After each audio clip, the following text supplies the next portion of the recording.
Namaste India, I'm Deepak Butola and here's the latest update. While expressing his views on the current situation China is in, Jigen Zhu, professor at Bucknell University, said that given the intensity of rivalry with the US and the international environment turning more hostile, China should improve its relations with its Asian neighbor instead of heavily concentrating on the US. Professor Zhu added that if Beijing reacts to the border clash as harshly as New Delhi does, it runs the risk of raising animosity between the two countries and pushing India further into the US embrace. In order to avoid creating too many enemies and pushing India closer to the US, China will have to de-escalate tension with India. The Chinese leadership may not have consensus on how to handle the border crisis, but no one wants to be blamed for losing India.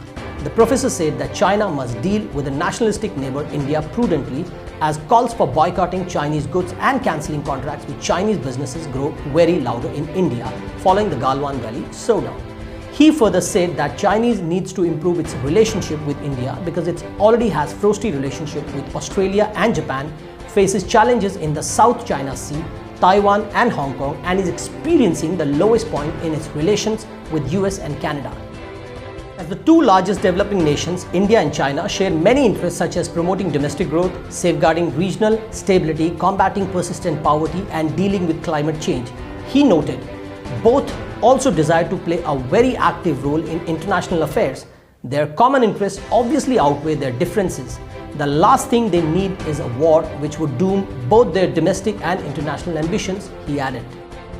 To counter the perceived Western bias towards China, Beijing has launched the Tell the China Story campaign globally. If India, a fellow developing country in Asia, finds the China story unappealing, how can China present it effectively to the world, said the professor. The Chinese have a saying, close neighbors are dearer than distant relatives.